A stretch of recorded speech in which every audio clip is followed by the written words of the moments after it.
बिस्मिल्लाहिर्रहमानिर्रहीम। बोलते कालम के साथ मैं आमिर रज़ा ख़ान। और आज मुझे याद आ रहा है कि 11 और 13 मई को क्या हुआ था। शायद आप में से बहुत सारे नौजवानों को अंदाज़ा भी नहीं है कि जब मैं 1998 में जर्नलिज्म में नया नया आया था, नया तो नहीं, 2 साल हो गए थे मुझे आए हुए, तो अचानक पता चला कि 11 और 13 मई को भारत ने पोखरान में शक्ति 1, शक्ति 2 और शक्ति 3 नामी एटमी धमाके किए हैं। ये कुल मिलाकर 5 एटमी धमाके थे। खौफ की एक लहर जो थी सबके, मैं अभी वो वक्त याद करता हूँ तो मेरे रोंगटे जो हैं वो खड़े हो जाते हैं और एक झुरझरी सी आती है कि उस वक्त के हालात क्या थे, हम किस कदर डरे हुए थे।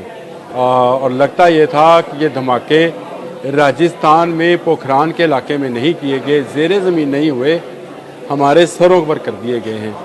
पाकिस्तान में हर शख्स एक दूसरे के साथ सवालिया नज़रों से बात कर रहा था, कोई बोल नहीं रहा था, हुकूमत खामोश थी, नवाज शरीफ साहब की हुकूमत थी। इस दौरान 14 मई को मुझे बाहर से हमारे एक अजीज़ का फ़ोन आता है। उन्होंने जो बात कही वो सुनने लायक थी। उन्होंने कहा कि जब से धमाके किए हैं यहाँ पर मौजूद भारतीय हमें देखकर गालियां निकालते हैं कि अब पाकिस्तान आज गया या कल गया। ऐसी सूरत हाल थी। पूरी दुनिया सिर्फ पाकिस्तान को समझाने पर थी। क्या अमेरिका, क्या यूरोप, सब ये कह रहे थे कि भारत ने जो हरकत की है इसका जवाब पाकिस्तान ना दे। बिल क्लिंटन साहब थे उस वक्त अमेरिकन सदर, और उन्होंने बेशुमार मरतबा नहीं 5 मरतबा फ़ोन किया। चले मैं बेशुमार का लफ्ज़ इसलिए इस्तेमाल नहीं करता, तादाद मुझे पता है। 5 मरतबा उन्होंने नवाज शरीफ को बराह रास्त फ़ोन किया और मना किया, और उन्होंने ये लालच दिया कि पाकिस्तान के तमाम IMF कर्ज़ों को, वर्ल्ड बैंक के कर्ज़ों को माफ़ करने के लिए अमेरिका अपना करेगा, लेकिन पाकिस्तान एटमी धमाके मत करे। ये धमाके जो पाकिस्तान ने किए, जो आज की डेट में आप ये मेरा प्रोग्राम देख रहे हैं, 28 मई को जाकर किए, लेकिन उससे पहले जो कुछ हुआ वो बड़ा तरीही है और उसके बारे में कोई कुछ नहीं बताता है। हुआ ये कि सऊदी अरब से एक वफ़द आया जिसकी क़यादत उस वहाँ के प्रिंस कर रहे थे और उनकी प्रिंसेस साथ थी।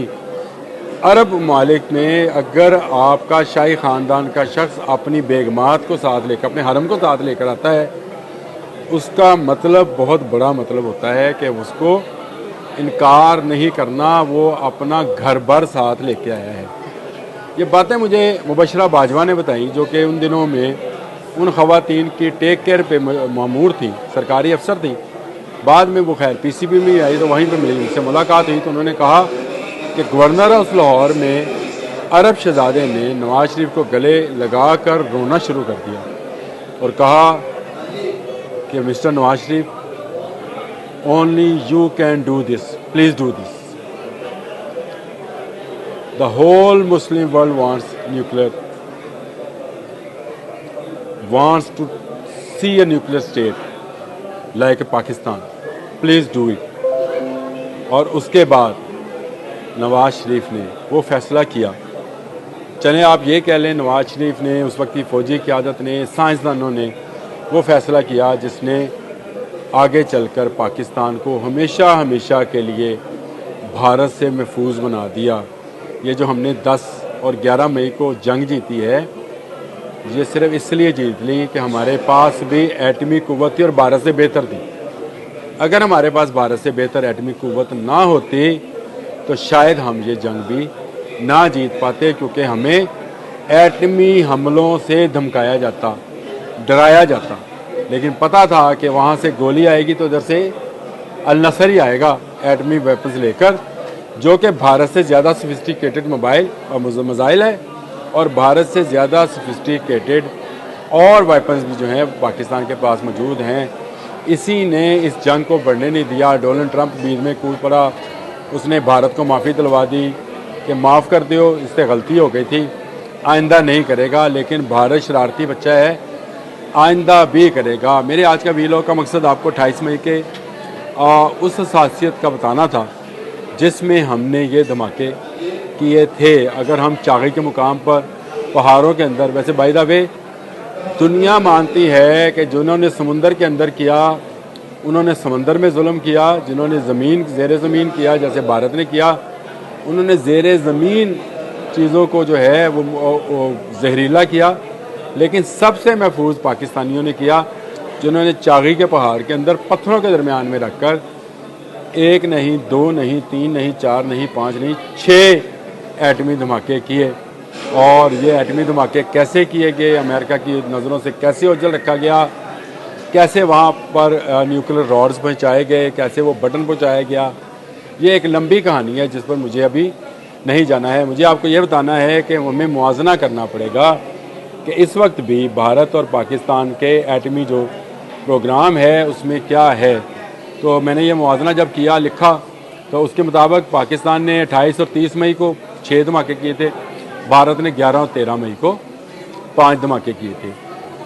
एटमी हथियारों का तमीना पाकिस्तान के पास 180 से ज़ायद न्यूक्लियर वॉरहेड हैं, जबकि भारत के पास 170 के करीब न्यूक्लियर वॉरहेड है। 160 से 170 के दरमियान न्यूक्लियर वॉरहेड हैं।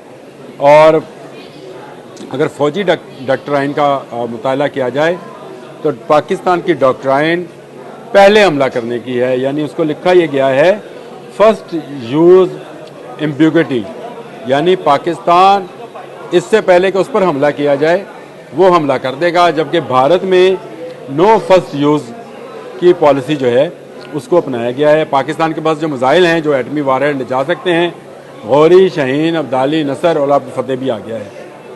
इसके अलावा बाबर है जो हम सबमरीन से और अपने बहरी जहाज़ों से लॉन्च कर सकते हैं, ये भी एटमी वारहेड ले जाने की सलाहियत रखता है। और हमारे पास इस वक्त J-10C है जिसमें हम एटमी मिसाइल जो हैं उनको ले जाया जा सकता है। और F-16 मौजूद है, J-35 के ऑर्डर हम कर चुके हैं, अगले साल के शुरू में ये हमारे पास आ जाएंगे।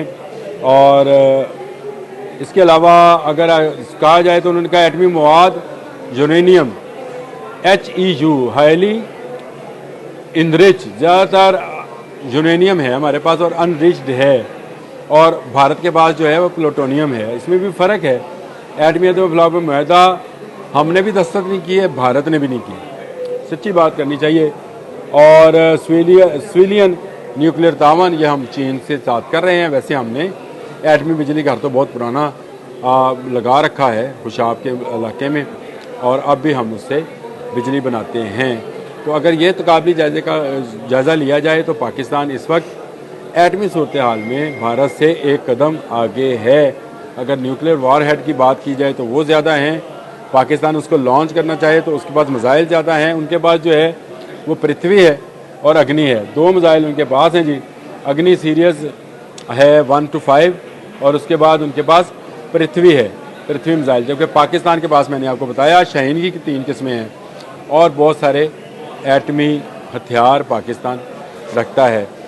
सोचिए आज पाकिस्तान को इस्लामी दुनिया की वाहिद एटमी क़ुव्वत होने का एजाज़ हासिल है। तो मेरी ये पेशगोई है कि यह वाहिद होने का एजाज़ जो है बहुत जल्द पाकिस्तान ख़ुद ही ख़त्म करने वाला है। ईरान के साथ हमारा जो मिलना है और ईरान के साथ जो हमारा दिफाई तावन है और ईरान के साथ जो हमारा मिलना है वो सिर्फ रवायती हथियारों के लिए नहीं है। मेरी ये पेशगोई है कि ये न्यूक्लियर हथियारों का तावन भी होगा और बहुत जल्द आप सुनेंगे कि ईरान भी एक न्यूक्लियर स्टेट या न्यूक्लियर वारहेड रखने वाला मुल्क बन गया है, क्योंकि हमारे दुश्मन जो हैं वो आपस में मिल चुके हैं। एक तरफ इसराइल और भारत का एका है तो अब दूसरी तरफ ईरान और पाकिस्तान का भी एका है, जिसमें तुर्की और चीन भी इनके साथ शामिल हैं। तो अगर मुस्तकबिल में अगर कभी ज़रूरत पड़ती है तो हम ईरान का भरपूर साथ देंगे, क्योंकि ईरान भारत को बाय बाय टाटाई कर चुका है, क्योंकि भारत ने इसराइल से मदद ली जो ईरान का जानी दुश्मन है और ईरान के न्यूक्लियर प्रोग्राम का दुश्मन है। लेकिन अब पाकिस्तान के वज़ीर आज़म, पाकिस्तान के आर्मी चीफ, पाकिस्तान के तमाम वफाकी वज़रा बशमूल वज़ीर ख़ारजा और वज़ीर दाखिला ईरान गए और वहाँ पर जो मुज़ाकरात हुए हैं उसमें ये बात तय पाई है कि एक का दिफा जो है वो सबका दिफा होगा और दहशत गर्दी के ख़िलाफ़, ख़ासकर इलाकाई दहशत गर्दी के ख़िलाफ़ दोनों मुल्क मिलकर तावन करेंगे। तो मुझे इसमें से ये नवीद निकलती नज़र आती है कि पाकिस्तान न्यूक्लियर प्रोग्राम के हवाले से भी ईरान की मदद करेगा, क्योंकि हमने NPT पे दस्तखत नहीं किए हुए, तो फलाव पे हमने दस्तखत नहीं किए। अगर हमने बना लिया तो ईरान भी बना ले। अगर भारत बना सकता है तो वाई नॉट ईरान।